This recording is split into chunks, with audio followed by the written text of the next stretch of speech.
مسلمان اجتماعی طور پر اللہ تعالیٰ کی نصرتوں کو اور مددوں کو دین اور دنیا دونوں مسائل میں اللہ کی مدد کو پا سکتا ہے اور اللہ کی نصرت کو دیکھ سکتا ہے۔ وہ دو چیزیں کیا ہیں؟ ایک سب سے پہلی چیز وہ دعوت اللہ ہے، اور دوسری چیز وہ آپس کی اجتماعیت ہے۔ اللہ تعالیٰ نے ان دو چیزوں کو نصرت کے نزول کا سبب اور ان دو صفتوں کو اللہ تعالیٰ کی غیبی مددوں کا مستحق بنانے کے لیے یہ اللہ نے دو شرطیں بیان کی ہیں قرآن میں، ایک دعوت اللہ اور دوسرے آپس کی اجتماعیت۔ حضرت فرماتے تھے کہ اگر مسلمان کی نمازیں، ان کا ذکر و تلاوت، ان کی عبادت، ان کی ریاضت، ان کا مجاہدہ اور ان کی دعائیں عرش تک جا پہنچیں اور اللہ کے ہاں مقبول بھی ہو جائیں، تب بھی اللہ تعالیٰ کی مدد نہیں آئے گی اگر آپس میں اجتماعیت نہیں ہے۔ اجتماعیت کسے کہتے ہیں؟ ایک قوم، ایک زبان، ایک قبیلے، ایک خیال، ایک رنگ یا ایک برادری کا جمع ہو جانا، یہ امت کی اجتماعیت نہیں ہے۔ امت کی اجتماعیت کو اگر دیکھنا ہے تو سب سے پہلے دیکھنا پڑے گا محمد صلی اللہ علیہ وسلم کے ابتدائی دور سے لے کر انتہائی دور تک، کہ آپ نے امت کو کیسے جمع کیا۔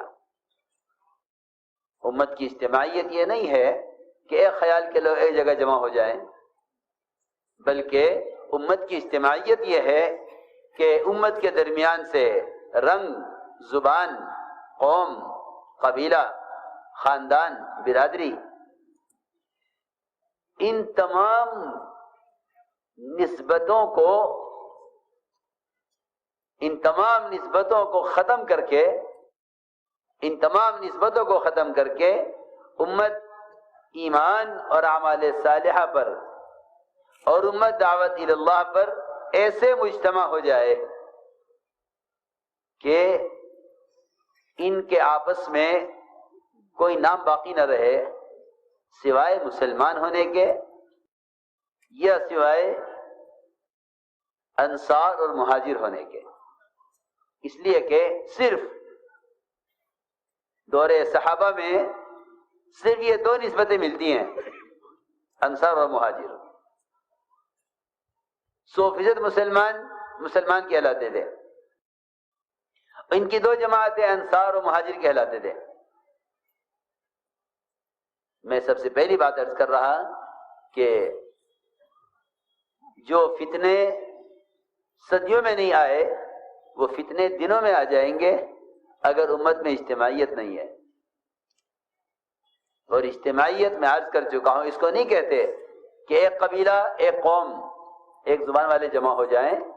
اجتماعیت جس کو کہتے ہیں کہ امت بلا تفریق مجتمع ہو، امت بلا تفریق مجتمع ہو، اس کو امت کی اجتماعیت کہتے ہیں۔ اللہ تعالیٰ کی غیبی مدد اس اجتماعیت پر موقوف ہے۔ ہمیں اس کو دیکھنا پڑے گا سب سے پہلے کہ حضور اکرم صلی اللہ علیہ وسلم نے اپنی دنیا میں بعثت کے وقت اور حجۃ الوداع میں جب آپ امت سے رخصت ہو رہے تھے، اور یہ آپ کا آخری اجتماع تھا، یہ آپ کا آخری اجتماع تھا،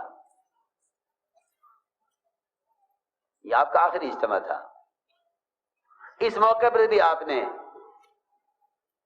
ابتدا میں بھی یہی کر کے دکھلایا اور انتہا میں بھی آپ نے یہی کر کے دکھلایا کہ آپ صلی اللہ علیہ وسلم نے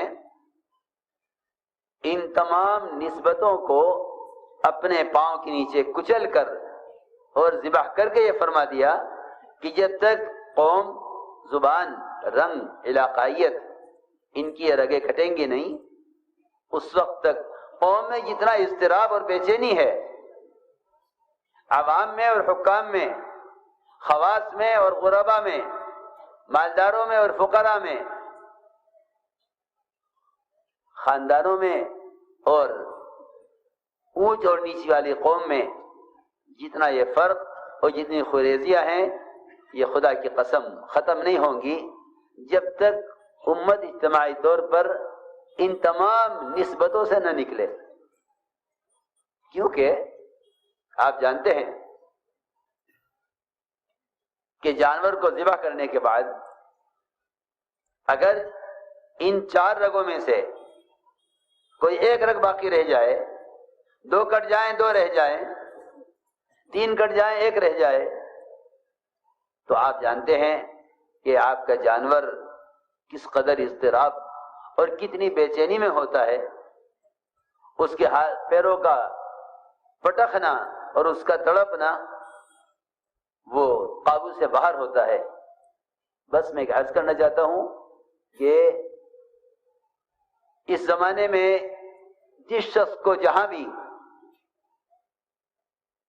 فساد اور بگاڑ نظر آتا ہے، اس کی سب سے بنیادی وجہ امت کا طبقات میں بٹ جانا ہے. ان طبقات میں تقسیم ہو کر جتنی چاہے نمازیں پڑھ لو، جتنا چاہے ذکر کر لو، جتنی چاہے تلاوت کر لو، جتنا چاہے حج اور عمرے کر لو، امت میں اجتماعیت اعمال عبادت سے نہ ہوگی. امت میں اجتماعیت اعمال عبادت سے نہ ہوگی، بلکہ امت کی اجتماعیت یہ ہے کہ امت کے درمیان کا طبقاتی فرق ختم ہو. حضور اکرم صلی اللہ علیہ وسلم جس طرح تمام جہانوں کی طرف مبعوث ہیں، تمام قوموں کی طرف مبعوث ہیں، آپ رحمت للعالمین ہیں. آپ صرف انسانوں میں نہیں بلکہ ایسے جانوروں کے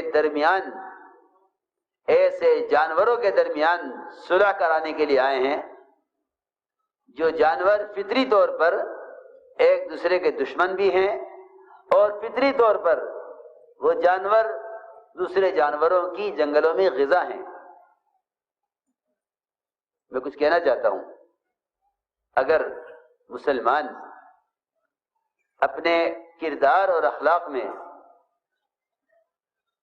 محمد صلی اللہ علیہ وسلم کی سیرت پر نہیں آتا تو جو فساد جنگلات میں جانوروں کے درمیان میں ہے، اس سے خدا کی قسم کہیں زیادہ بڑا فساد انسانوں کے درمیان میں ہوگا. عجیب قصہ ہے. جنگل کے بھیڑیوں نے ایک وفد بھیجا حضور اکرم صلی اللہ علیہ وسلم کی خدمت میں، اور یہ وفد بھیڑیوں کا آپ کی خدمت میں حاضر ہوا اور یہ پیغام لے کر آیا جنگل کے تمام بھیڑیوں کی طرف سے کہ اگر سالانہ اتنی بکریاں ہمارے لیے الگ کر دی جائیں تو ہم پورے جنگل کے بھیڑیوں کی طرف سے یہ وعدہ کرتے ہیں کہ کسی ریوڑ پر کوئی بھیڑیا حملہ نہیں کرے گا. یہ میں ایک مثال دے رہا ہوں اور میں آپ سب کی توجہ چاہوں گا.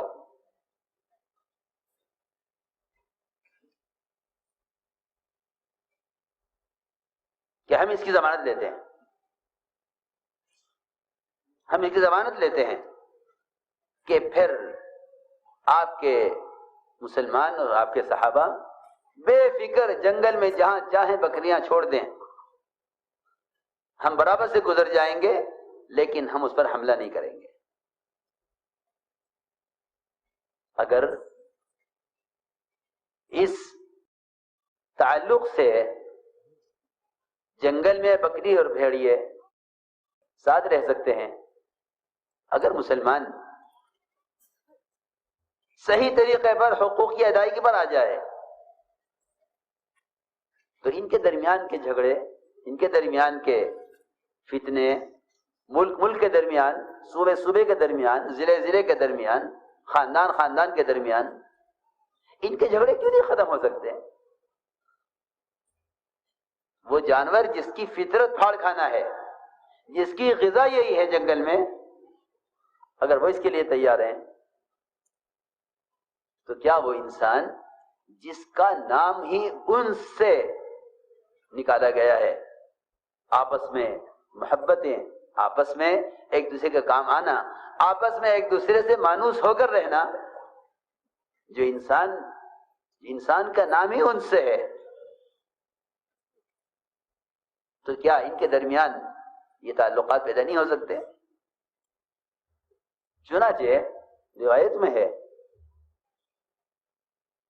کہ حضور اکرم صلی اللہ علیہ وسلم نے ان صحابہ کو جمع کیا جن کے بڑے بڑے ریوڑ بکریوں کے ہوا کرتے تھے، ان سے بلا کے فرمایا کہ دیکھو یہ بھیڑیوں کا وقت بیٹھا ہوا ہے اور یہ کہہ رہا ہے کہ اگر ہمیں اتنی بکریاں دے دی جائیں تو ہم ان کے تمام ریوڑ ہمارے درمیان محفوظ رہیں گے، ہم کسی پر حملہ نہیں کریں گے۔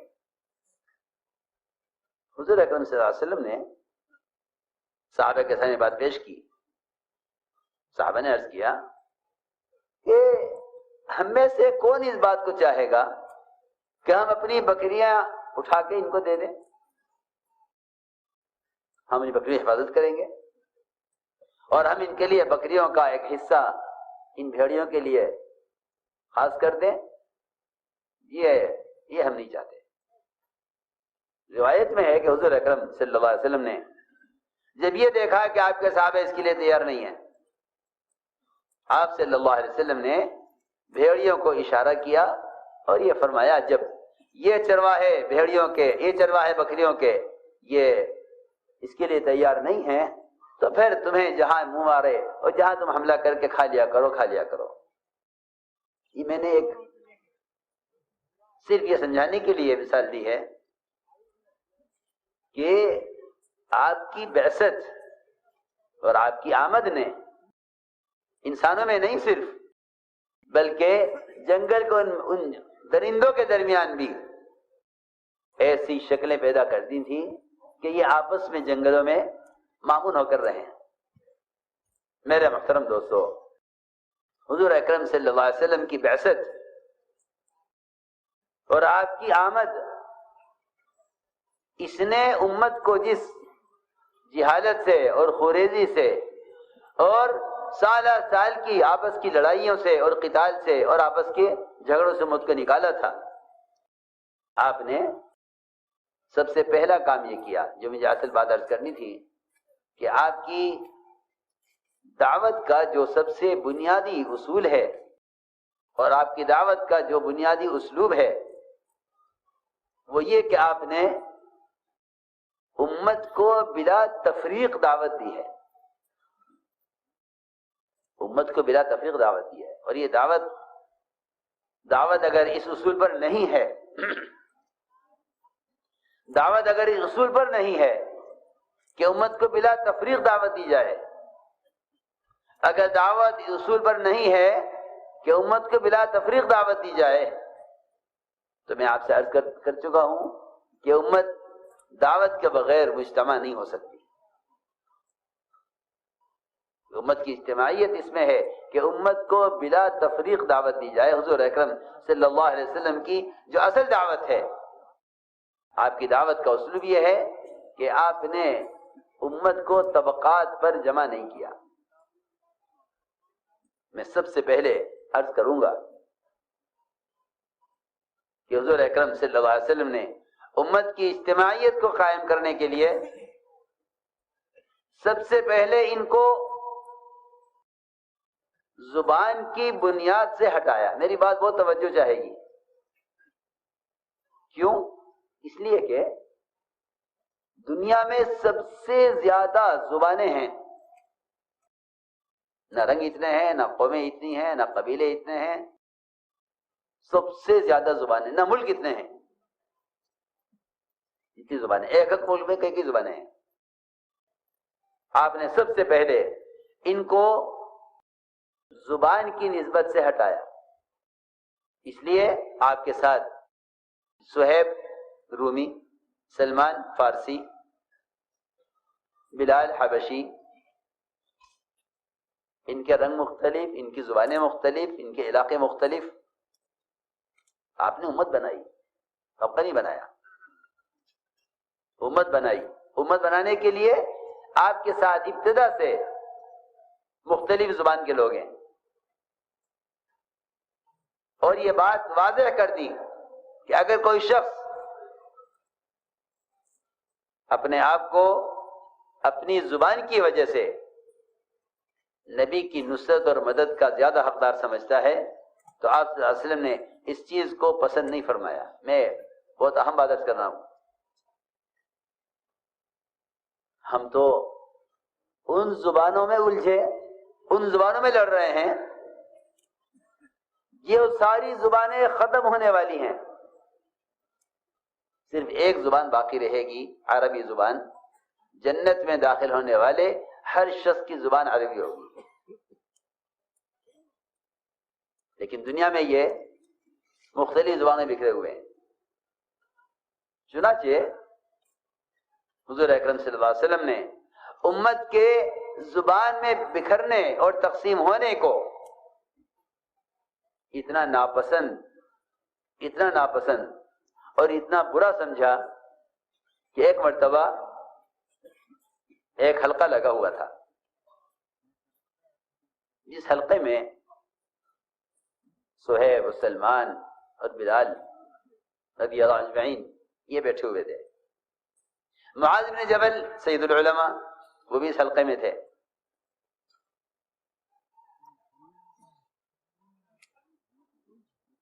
قیس ابن مطاطیہ جو خزرج کے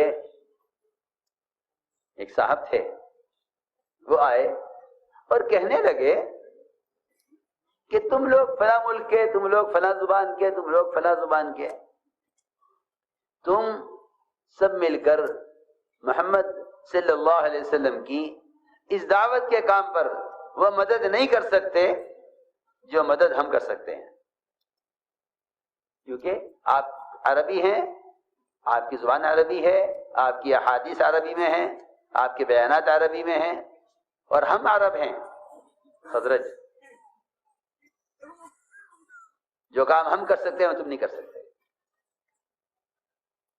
اور تم اس کام کے ایسے اہل نہیں ہو جیسے ہمیں، کیونکہ ہماری نبی کی زبان ایک ہے. بہت اہم بات ہے. باہر سے آنے والے دوسری زبان کے لوگ، ان کو دعوت الی اللہ میں نبی کی مدد کے اعتبار سے اس قابل نہیں سمجھا جتنا قابل اپنے آپ کو سمجھا. یہ بات جب کہی قیس بن مطاطیہ نے تو ظاہر بات ہے کہ جو دوسری زبان والے تھے ان کو یہ بات محسوس ہوئی کہ بھئی ہمارے ساتھ ہمارے بارے میں یہ کہا جا رہا ہے، اور اس سے واقعی ہم جس شخص کو بھی کام کے قابل نہیں سمجھیں گے اس کے اندر ایک احساس کمتری پیدا ہوگا.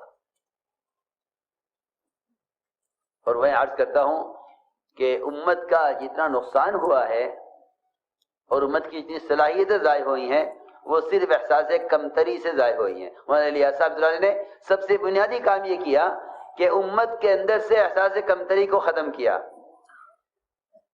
یہ سب سے تجدیدی کام اصل یہ ہے، تجدیدی کام اصل یہ ہے کہ امت اس بارے میں بالکل ختم ہو چکی تھی کہ ہم کسی قابل نہیں ہیں، اس لیے کہ امت کے گناہ، امت کے رذائل، امت کے منکرات، اور امت پر کیا عرض کروں، فتوے اتنے لگ چکے تھے، یہی سمجھتے تھے کہ ہم کسی قابل نہیں ہیں. مولانا الیاس صاحب علیہ نے جو تجدیدی کام کیا ہے، جو نبوت کی اصل شان اور نبوت کا اصل کام تھا، وہ یہ کیا کہ امت کے اندر اپنی ذمہ داری کا اور امت کے اندر اس بات کا احساس پیدا کیا کہ تم کیسے بھی ہو لیکن بحیثیت محمد صلی اللہ علیہ وسلم کو امتی ہونے کے، تم دین کے قائم کرنے کے تم حقدار ہو، یہ نہیں کہ تم کسی قابل نہیں ہو۔ ہمارے اسد اللہ علیہ ایک ڈاکو سے بھی یہ کہتے تھے کہ اللہ تم سے دنیا میں دین کے قائم کرنے کا کام لینا چاہتے ہیں، جس کا کام ہی صرف لوٹنا کھسوٹنا اور ڈکیتیاں ڈالنا اور قتل کرنا اور مال لوٹنا تھا، اس کے اندر یہ احساس پیدا کیا۔ کیوں تم سے اگر کوئی گناہ ہو گیا تو تم نے اپنے آپ کو ہدایت کے پھیلانے اور امت کے دین پر لانے کے لیے اپنے آپ کو اس ذمہ داری کے قابل کیوں نہیں سمجھا؟ میں عرض کر رہا تھا کہ یہ ایک فطری چیز ہے کہ جب کسی بھی طبقے کے بارے میں یا کسی فرد کے بارے میں یہ سوچ لیا جائے کہ یہ اس کام کے اہل نہیں ہیں، تو یہ ان کی صلاحیتوں کو ضائع کر دیتا ہے۔ حضور اکرم صلی اللہ علیہ وسلم بعض مشرکین اور کفار کے بارے میں کہا کرتے تھے کہ اگر یہ اسلام لے آئے تو اس کے اندر یہ صلاحیت ہے، اس میں یہ صلاحیت ہے، اس میں یہ صلاحیت ہے۔ جی ہاں، یہاں تک فرمایا خیارہم فی الجاہلیت خیارہم فی الاسلام، کہ ان کے اندر جو صلاحیتیں ہیں وہ ساری صلاحیتیں اسلام کے لیے استعمال ہو سکتی ہیں اگر یہ دین کی سمجھ حاصل کر لیں۔ جی ہاں، میں مثالیں دے رہا ہوں اس امت کو جمع کرنے کے لیے کس وسعت قلبی کی ضرورت تھی۔ عمر رضی اللہ عنہ تمنا کرتے تھے کہ یہ فلاں یہودی کاش مسلمان ہو جائے، یہ حساب میں اتنا تیز اور ماہر ہے کہ میں چاہتا ہوں کہ اگر یہ مسلمان ہو جائے تو میں اس یہودی کو اپنے مسلمانوں کے بیت المال کا محاسب اور اس کا سی اے اور اس کا خزانچی بنا لوں۔ میں کچھ کہہ رہا ہوں، تنگ دلی سے فرقے بنتے امت نہیں بنتی، تنگ دلی سے فرقے بنتے امت نہیں بنتی۔ حضور اکرم صلی اللہ علیہ وسلم کی بعثت اور آپ کی نبوت میں یہ بہت اہم چیز ہے کہ آپ صلی اللہ علیہ وسلم نے امت کو جمع کرنے کے لیے ان کو سب سے پہلے زبان کی نسبت پر ان کو ڈرایا کہ تم زبان کی نسبت پر نہ رہنا۔ چنانچہ جو میں واقعہ عرض کر رہا تھا، یہ ساری بات کیونکہ اس سے متعلق ہے اس لیے میں نے عرض کی ہے۔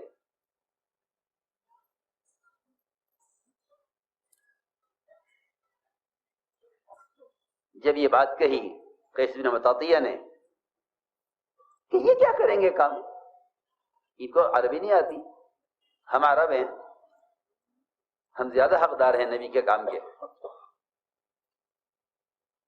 تو اس بات کو دیکھ کر معاذ بن جبل رضی اللہ عنہ، کیونکہ سید العلماء ہیں اور علماء کا ہی حق ہے کہ وہ ہر ایسی چیز کو سب سے پہلے محسوس کریں گے جس سے امت کے درمیان کسی قسم کا انتشار یا امت کے درمیان کسی قسم کی اونچ نیچ پیدا ہوتی ہو یا امت کے درمیان میں ایسے الفاظ تفریق پیدا کرتے ہوں، یہ علماء کا مقام ہے اور یہ علماء کی ہی فراست ہے کہ وہ اس چیز کو محسوس کریں۔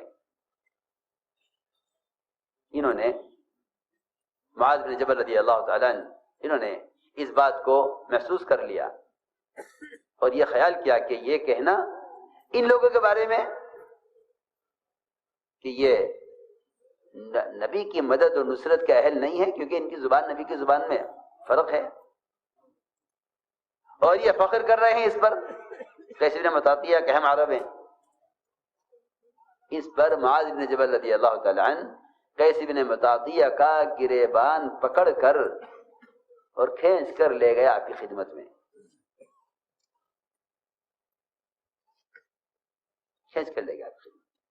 عرض کیا کہ یہ یوں کہتا ہے کہ ہم زیادہ حقدار ہیں کیونکہ ہم عرب ہیں، ہماری نبی کی زبان ایک ہے، اور اس نے آپ کے صحابہ سلمان، بلال، صہیب ان کے بارے میں یہ کہا ہے۔ حضور اکرم صلی اللہ علیہ وسلم کو اس بات پر اتنا غصہ آ گیا، اس پر اتنا غصہ آ گیا کہ آپ سیدھے منبر پر تشریف لے گئے، صحابہ کو جمع کیا اور آپ نے بیان فرمایا۔ قیس بن مطاطیہ کا گرواد پکڑے ہوئے معاذ ابن جبل رضی اللہ تعالی عنہ ممبر کے سامنے کھڑے رہے اور آپ بیان کر رہے تھے۔ آپ نے فرمایا کہ عربی زبان نہ تمہاری ماں ہے نہ تمہارا باپ ہے۔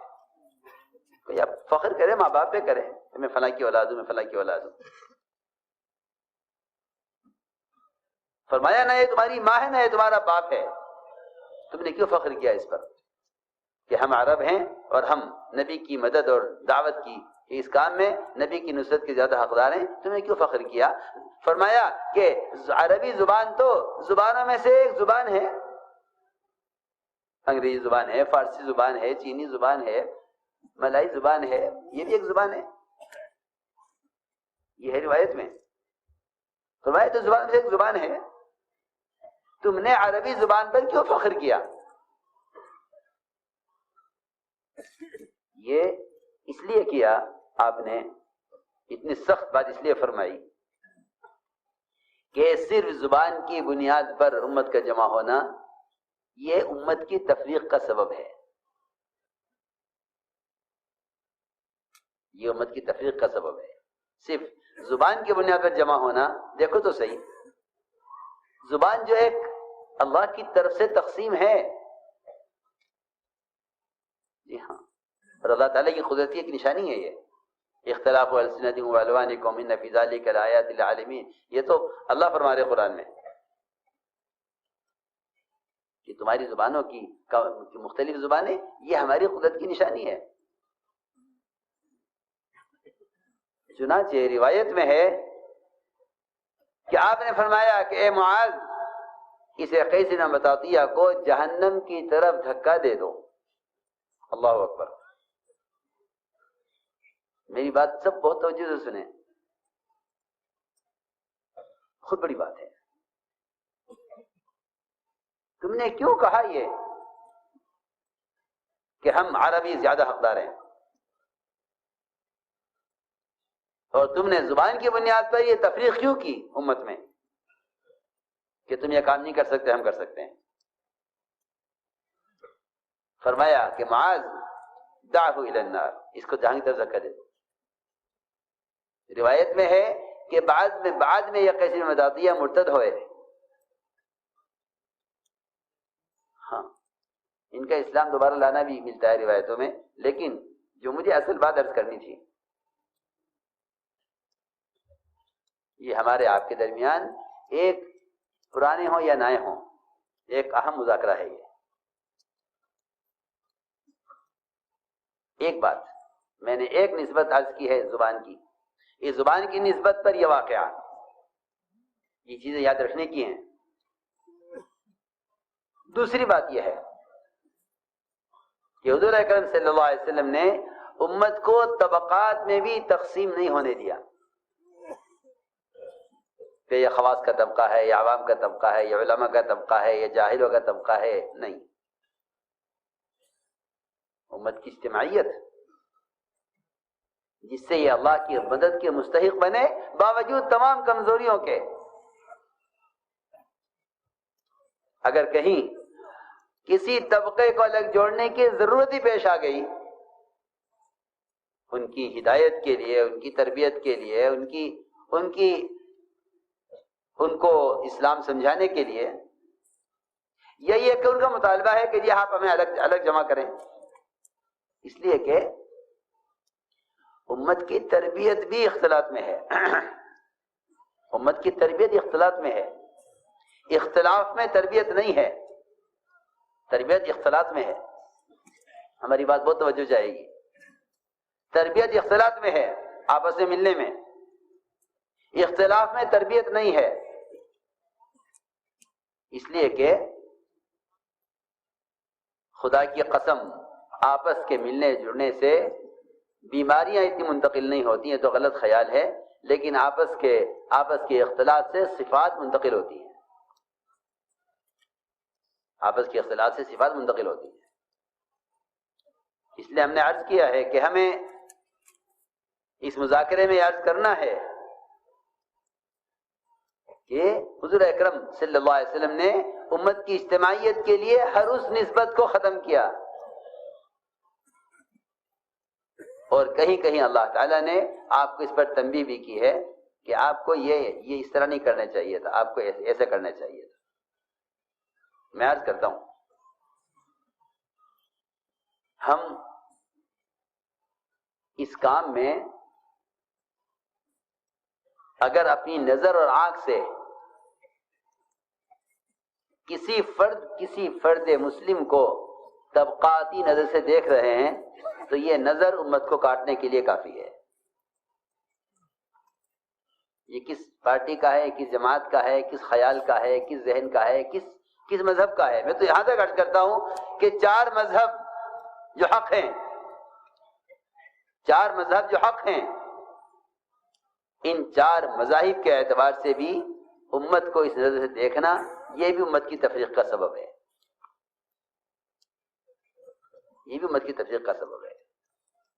چار مذاہب جو حق ہیں، اس ایک حق مذہب کے اعتبار سے بھی اگر تم اس نظر سے دیکھ رہے ہو کہ یہ میرے مذہب کا آدمی نہیں ہے، یہ دوسرے مذہب کا آدمی ہے، تو خدا کی قسم امت کی تفریق کے لیے اور اللہ تعالی کے یہاں مجرم ہونے کے لیے اتنا کافی ہے۔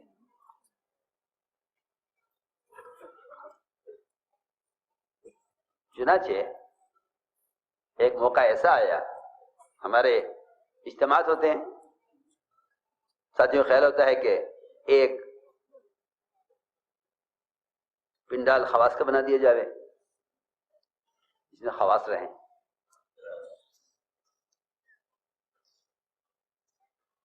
حالانکہ کسی کو بھی اپنی خصوصیت کا جو دھوکہ ہے وہ ختم نہیں ہوگا جب تک وہ عوام کے ساتھ ایسا نہ مل جائے جیسا نمک کو آٹے میں ملا دیا جاتا ہے۔ اس کا حضور اکرم صلی اللہ علیہ وسلم نے بہت زیادہ خیال کیا۔ ہر موقع پر آپ نئے آنے والوں کو پرانوں کے ساتھ رکھتے تھے، اس لیے کہ جب تک مسلمان کے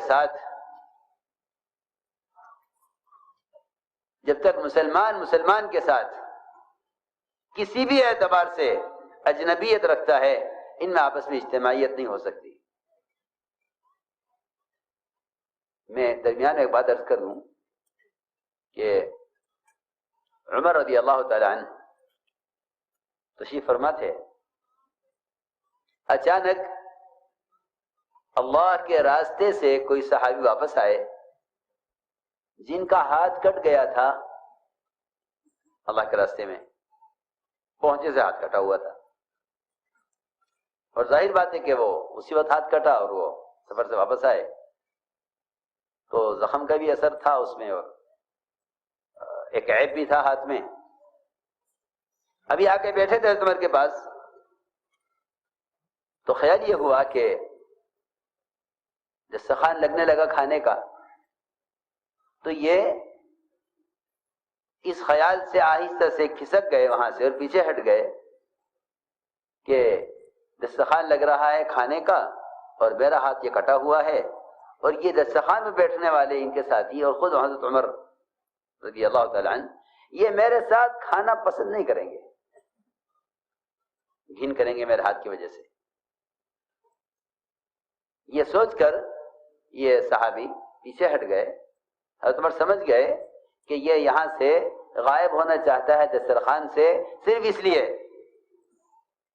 اس لیے کہ اس کا ہاتھ کٹا ہوا ہے۔ حضرت عمر سمجھ گئے، فرمایا کہاں جا رہے ہو؟ یہاں آؤ، بیٹھو دسترخوان پر۔ ان کو بٹھایا، جب کھانے کا برتن آیا، کھانے کا جب برتن آ کر رکھا گیا تو عمر رضی اللہ فرمایا کہ میں نے یہ قسم کھا لی ہے کہ جب تک تم اپنا کٹا ہوا ہاتھ اس کھانے میں نہیں گھما دو گے ہم میں سے کوئی کھانا نہیں کھائے گا۔ محبتیں ایسے پیدا کی گئی تھی۔ غیروں نے تو مسلمانوں کو اچھوت بنایا ہے کوشش کر کے، آپ دیکھیں گے کہ میاں بیوی، باپ بیٹے، بھائی بھائی، بہن بھائی ایک پلیٹ میں نہیں کھا سکتے، اور یہ فیشن چل پڑا ہے، اور ہمارے تبلیغ بھی داخل ہو گیا ہے کہ دسترخوان پر پلیٹیں رکھی جاتی ہیں الگ الگ سب کے لیے۔ حضور اکرم صلی اللہ علیہ وسلم سے صحابہ نے شکایت کی کہ یا رسول اللہ، ہم کھانا کھاتے ہیں پیٹ نہیں بھرتا، کھانا کافی نہیں ہوتا۔ آپ نے جواب میں یہ نہیں فرمایا کہ کھانا زیادہ بناؤ، یہ نہیں فرمایا کہ فلاں دعا پڑھ لیا کرو۔ ارے سنو تو صحیح، میں کیا کہہ رہا، برکت کے لیے دعا نہیں بتائی، برکت کے لیے دعا نہیں فرمائی اس موقع پر، یوں برکت کی دعائیں اپنی جگہ ہیں۔ صحابہ نے عرض کیا ہم کھانا کھاتے ہیں پیٹ نہیں بھرتا، کھانا کافی نہیں ہوتا۔ فرمایا لعلکم تفترقون، تم الگ الگ کھاتے ہوگے۔ ظاہر بات ہے کہ میں تو نہیں سمجھتا کہ الگ الگ کھانے کا اس سے بڑھ کر کوئی مفہوم ہوگا کہ ہر ایک کے سامنے اس کی اپنی پلیٹ ہو اور وہ اپنی پلیٹ میں کھانا لے کر کھائے، کیونکہ جس برتن میں جتنے ہاتھ پڑتے ہیں اس برتن میں اتنی زیادہ برکت۔ آپ تو دیکھیں حدیثوں میں، روایتوں میں دیکھیں کتنے قصے ہیں کہ جہاں سے لقمہ اٹھاتے تھے وہاں سے نیچے سے لقمہ ابلتا ہوا نظر آتا تھا۔ جی ہاں، طریقہ یہ تھا۔ یہ یہودیوں کے طریقے اور یہ اجنبی طریقوں نے امت کو پھاڑا ہے کہ الگ الگ کھاؤ، ایک دوسرے کے پلیٹ میں کھانے سے گھن کرتے ہیں۔ میں نے اس پر عرض کیا میں نے کہ اجتماعیت اور محبتوں کے پیدا کرنے کے جو بنیادی اصول تھے وہ ختم ہو گئے۔ ان کو یہاں ٹھہرا دو، ان کو الگ کر دو، ان کو وہاں کر دو، ان کو یہاں کر دو، یہ امت کو بانٹنے تقسیم کرنے کے طریقے ہیں، جمع کرنے کے طریقے یہ نہیں ہیں۔ چنانچہ رؤسائے مشرکین انہوں نے کہا کہ یہ آپ کے ساتھ فقراء صحابہ ہیں جن کی حیثیت ہمارے غلاموں کی بھی نہیں ہے، ہم ان کے ساتھ بیٹھنا پسند نہیں کرتے، ہم آپ کی بات سننا چاہتے ہیں۔ اور ظاہر بات ہے کہ کوئی مشرک یہ کہے آپ سے کہ ہم آپ کی بات سننا چاہتے ہیں، آپ تو حریص ہیں، ستانے والوں کی ہدایت چاہتے ہیں، انکار کرنے والوں کی ہدایت چاہتے ہیں، آپ کو جھوٹا کہنے والوں کی ہدایت چاہتے ہیں، پھر جو ہدایت کی طلب لے کر آ رہے ہیں آپ ان کی ہدایت کیوں نہ چاہیں گے؟ کہا جی ہماری حیثیت، ہمارا مزاج، ہمارا مقام ایسا ہے کہ ہم ان آپ کے غلاموں کے ساتھ بیٹھنا نہیں پسند نہیں کرتے۔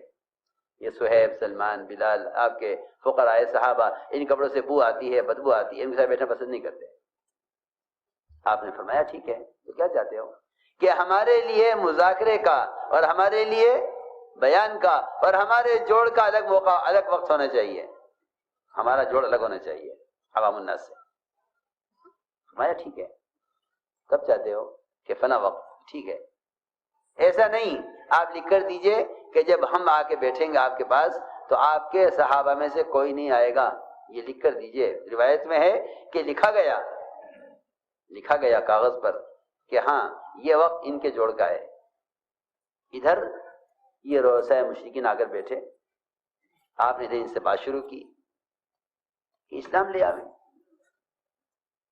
ادھر نابینا صحابی عبداللہ ابن ام مکتوم، وہ نابینا تھے، اندھے، نظر نہیں آتا تھا، دروازے پر سے چیخے علمنی یا رسول اللہ مما علمک اللہ، اللہ نے جو آپ کو سکھلایا ہے مجھے بھی سکھلا دیجیے۔ حضور اکرم صلی اللہ علیہ وسلم کو ان نابینا صحابی کے آنے سے ناگواری ہوئی، اور اس لیے ناگواری ہوئی کہ بھئی یہ وقت ان کے ساتھ بیٹھنے کا ہے، تم کسی دوسرے وقت آ جانا، تم تو اپنے ہو، ساتھ ہو، اسلام لا چکے ہو، تمہیں اس وقت آنے کی کیا ضرورت تھی؟ اللہ کی شان یہ کہ اللہ تعالیٰ اس موقع پر نابینا کو لائے۔ کوئی اگر بینا ہوتا وہ اسے دیکھ کر واپس ہو جاتا کہ یہ وقت ہمارا آنے کا نہیں ہے، یہ وقت ان کے لیے ہے۔ لیکن نابینا صحابی، انہیں نہیں معلوم کیا وقت ہے اور کیا ہو رہا ہے، آپ کی پیشانی بل آ گئے، اللہ تعالی نے اسی پر عبسہ نازل کی۔ یہ چیزیں قرآنوں کے سمجھنے کی بھی ہیں، اور یہ سارے اصول اور ضابطے امت کی اجتماعیت کے ہیں۔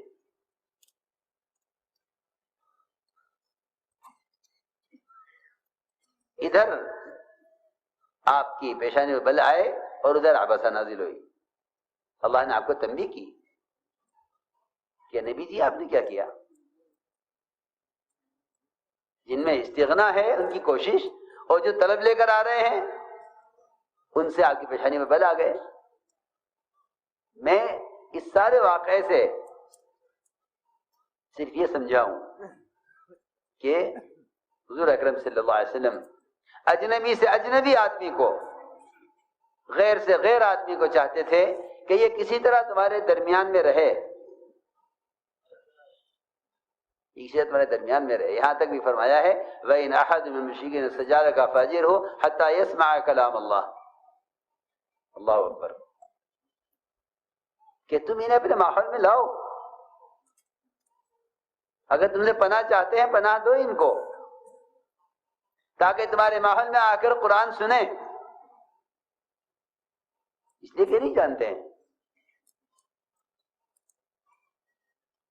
میرے دوستو عزیزو، میں نے ساری بات یہ سمجھانے کے لیے عرض کی تھی کہ دوسری نسبت وہ قوم اور قبیلے کی ہے، ایک نسبت زبان کی ہے، ایک نسبت یہ قوم اور قبیلے کی ہے۔ فرمایا کہ ان نسبتوں کے ساتھ دعوت کا کام نہیں چلے گا۔ ہم تو اللہ مجھے معاف فرمائے ایک ہونے کے بعد اجنبی نظر سے دیکھیں، وہاں غیروں کو اجنبی نظر سے دیکھنے کی اجازت نہیں ہے، وہاں ہر ایک کو اپنا ایک نظر سے دیکھو، اس لیے کہ امت کو جمع کرنا ہے۔ اس لیے ہم نے عرض کیا کہ حضور اکرم صلی اللہ علیہ وسلم کی دعوت کی جو سب سے بنیادی آپ کی دعوت کا جو بنیادی اصول ہے وہ یہ ہے کہ آپ صلی اللہ علیہ وسلم کسی انسان کا درجہ اس سے کم نہیں سمجھتے تھے کہ آپ اس کو خود دعوت دیں۔ آپ کسی کا درجہ سے کم نہیں سمجھتے کہ آپ اس کو خود دعوت دیں۔ اس سے امت بنی تھی، اس سے امت بنی تھی کہ آپ نے قومیت کی اور زبان کی اور علاقائیت کی، ان تمام اور رنگ کی نسبت سے امت کو نکالا۔ تو ہم نے عرض کیا کہ آپ کی دعوت کا جو سب سے بنیادی اصول ہے وہ عمومیت ہے، وہ عمومیت ہے، تاکہ خیر امت میں عام ہو جائے، خیر امت میں عام ہو جائے۔ دوسری بات میں نے شروع میں عرض کی تھی کہ ایک آپس کی اجتماعیت اور دوسرا دعوت کی عمومیت، یہ اللہ رب العزت کی غیبی مددوں کے اترنے کا اصل سبب ہے۔ سن لے دھیان سے یا نہیں؟ کسی اور کام میں مت لگنا، کوئی حرام کام اس مجلس میں نہ ہو، ورنہ محرومی ہوگی سب کی۔ کسی حرام کام میں مت لگنا۔ یہ ملائکہ کے نزول کی اور ملائکہ کے اپنے پروں سے مجمع کو گھیر لینے کی یقینی طور پر مجلس ہے، اس میں کوئی شک نہیں ہے۔ صحیح حدیثوں پر غور کرو اور سمجھو کہ اللہ کے گھروں میں سے یا کسی بھی جگہ ایمان والے اگر عبادت اور دعوت اور دین کی نسبت پر جمع ہوتے ہیں اور اللہ تعالیٰ کے تذکرے کرتے ہیں، فرشتے میں پروں سے آسمان تک گھیر لیتے ہیں ان کو۔ یہ ذکر کے مجلسیں ہیں، اس میں کسی قسم کی غفلت اور کسی گناہ کی گنجائش نہیں ہے، کیونکہ توبہ کی نسبت پر جمع ہوئے ہیں۔ دوسری بات میں نے عرض کی ہے کہ آپ کی دعوت میں عمومیت ہے، کہ آپ ہر شخص کی طرف خود جا کر دعوت دینا چاہتے ہیں، خود جا کر دعوت دینا چاہتے ہیں۔ اللہ نے غیبی نصرتیں انفرادی دعوت کے ساتھ رکھی ہیں۔ کسے کہتے ہیں غیبی نصرت؟ ایسے حالات کا پیش آنا جس سے غیر اسلام کو قبول کرنے پر مجبور ہو جائیں، اس کو غیبی نصرت کہتے ہیں۔ مضامین، واقعات، کتابیں، یہ تو سب مشاہدے کی چیزیں ہیں. ہمیں جو سب سے بنیادی چیز ملی ہے وہ دعوت کے ساتھ ایسے واقعات کا پیش آنا غیب سے جس سے غیروں کے لیے سوائے اسلام کو قبول کرنے کا اور کوئی راستہ نہ ہو.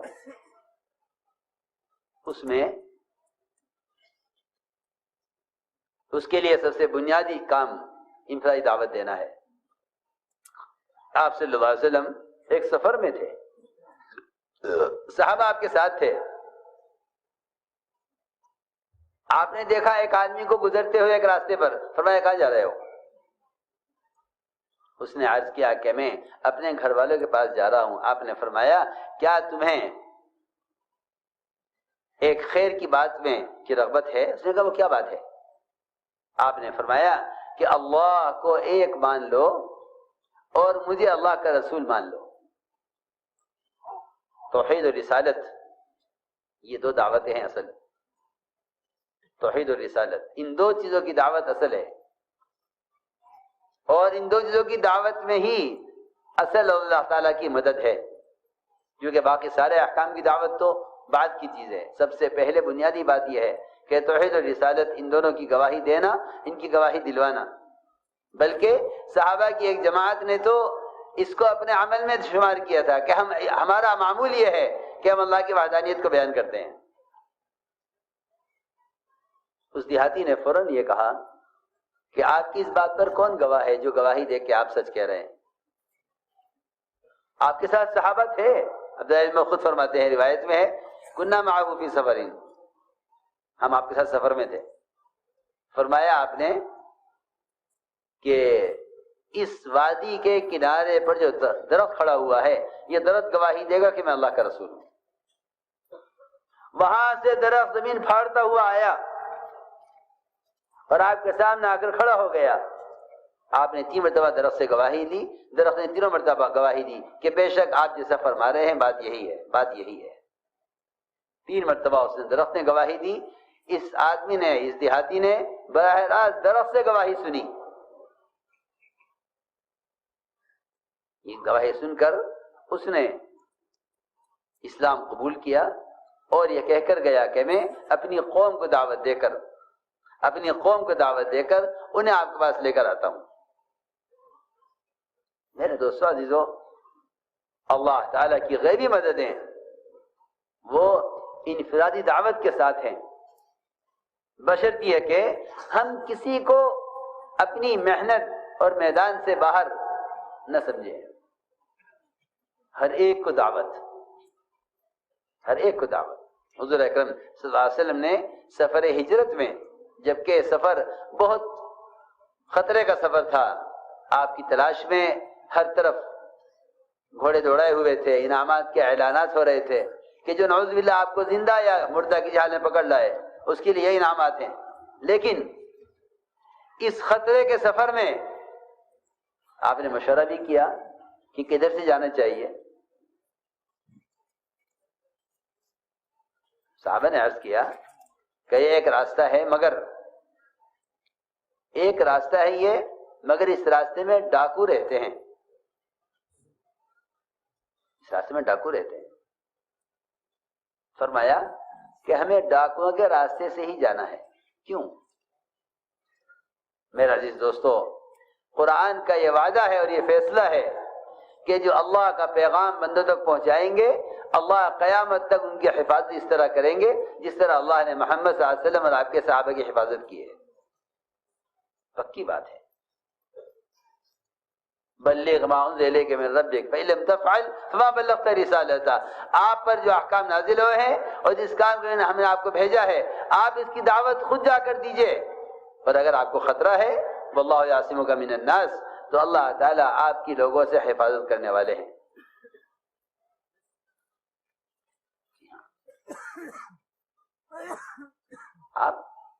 آپ کو اللہ تعالیٰ چھپا لیتے، لیکن آپ کو چھپا لیتے تو پھر یہ غیبی مدد نہ ہوتی.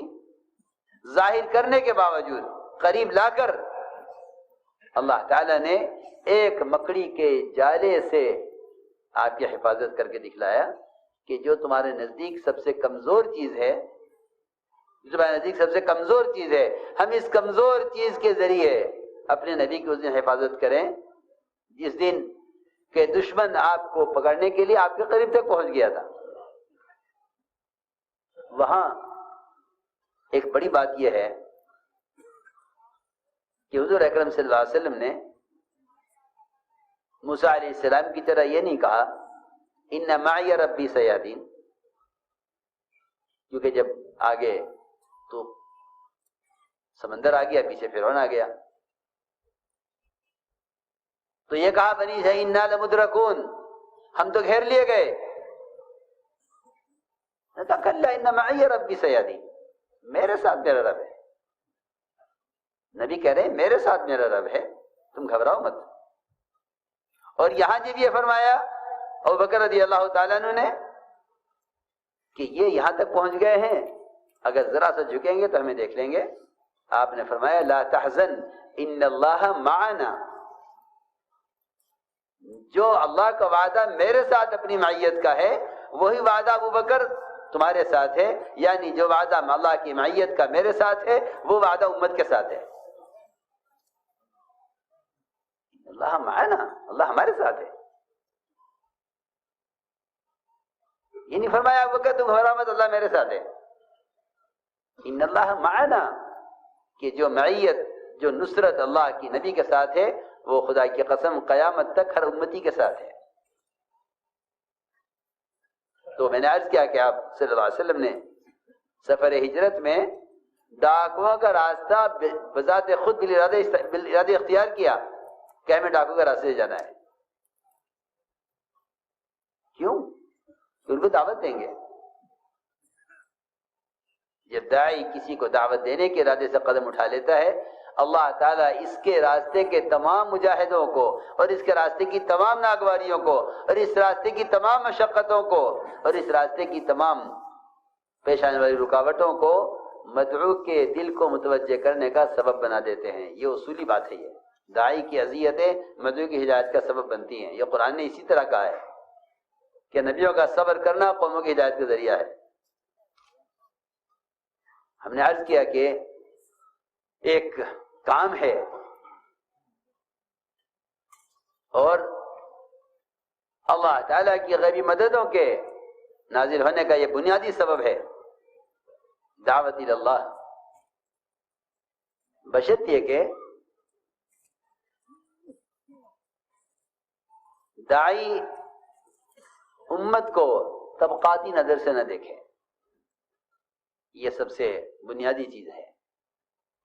حضور اکرم صلی اللہ علیہ وسلم کے یہاں جب کوئی کسی ارادے سے آتا تھا، عمیر بن وہب آپ کو قتل کرنے کے لیے چلے مکہ مکرمہ سے، کہا مکہ والوں سے گھبراؤ مت، میں ابھی جاتا ہوں اور جاتے ہی تمہیں خوشخبری پہنچ جائے گی کہ میں نعوذ باللہ آپ کو قتل کر دیا۔ یعنی آنے والوں کا استقبال ایسا تھا، ہم تو یہ سوچتے ہیں کہ میرے بارے میں کوئی کیا خیال رکھتا ہے، مجھے اس کے بارے میں وہی خیال رکھنا چاہیے جو اس کا خیال میرے بارے میں ہے۔ جتنی دوریاں اور جتنی آپس میں رنجشیں ہیں اس کی بنیادی وجہ یہ ہے کہ ہمارا گمان اور خیال اور ہمارا ارادہ ایک مسلمان کے ساتھ وہ نہیں ہے جو محمد صلی اللہ علیہ وسلم کا اپنے قتل کے ارادے سے آنے والے کے بارے میں ہے۔ اللہ اکبر۔ آپ جانتے تھے یہ مکہ سے چلے نہیں تھے، آپ کو معلوم ہو گیا تھا۔ انہوں نے عمیر بن وہب نے کہا مکہ والوں سے کہ ابھی میں تمہیں خوشخبری سناتا ہوں، جا کر غلام سے کہا تلوار تیز کر، اور یہاں سے یہ تلوار لے کر گلے میں ڈال کر سیدھے پہنچے مدینہ منورہ۔ حضرت عمر نے دیکھ لیا کہ اس کا ارادہ اچھا معلوم نہیں ہوتا، فرمایا صحابہ سے تم جلدی جا کر بیٹھ جاؤ اللہ کے نبی کے پاس، ادھر قریب نہ بیٹھے، اس کا ارادہ اچھا نہیں ہے۔ چنانچہ انصار آپ کو گھیر کر بیٹھ گئے اور یہ عمیر بن وہب گلے میں تلوار لٹکائے ہوئے وہاں پہنچے۔ حضرت عمر رضی اللہ تعالیٰ عنہ نے اس کا گریبان تلوار کے ساتھ پکڑا ہوا تھا، کہ ایک قریب میں جا کر بیٹھے. فرمایا عمیر، فرمایا عمر، اس کا گریبان چھوڑو. یہ کیا کیا تم نے اس کے ساتھ؟ اس کے گریبان چھوڑو. فرمایا عمیر آؤ یہاں آؤ ہمارے پاس. اللہ اکبر. جو آدمی آپ کے قتل کا ارادہ لے کر چلا ہے اور اللہ نے آپ کو وحی سے پہلے بتا دیا کہ عمیر بن وہب اس ارادے سے آ رہے ہیں، آپ صلی اللہ علیہ وسلم نے صحابہ کو پیچھے کیا، انہیں آگے بلا کر بٹھایا. سوال اس بات کا ہے کہ اگر واقعی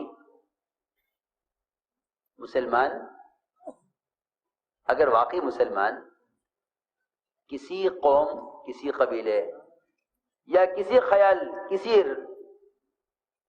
طبقے کے آدمی کو اپنا دشمن سمجھتا ہے اور دشمنی کھلی ہوئی ہے،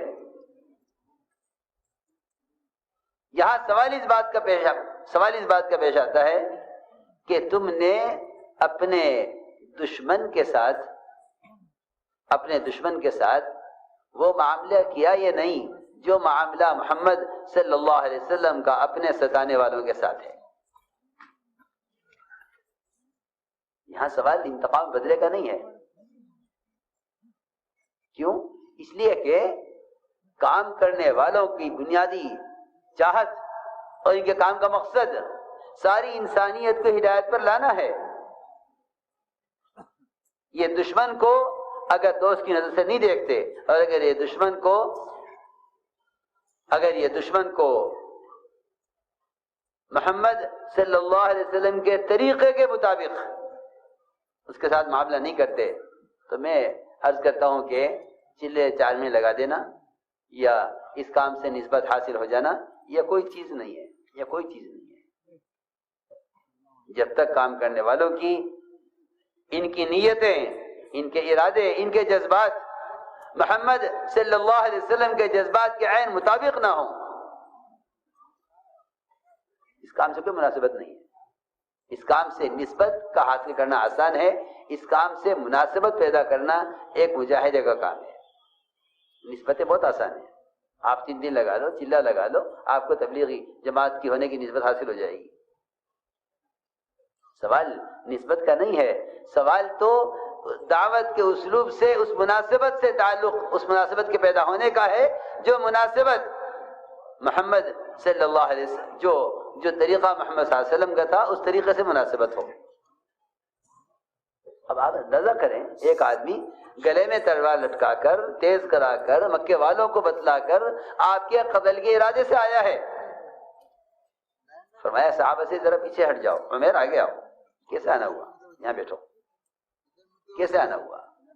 کہ میں تو بھائی کو لینے آیا ہوں. فرمایا نہیں، سچی بتاؤ کیوں آئے؟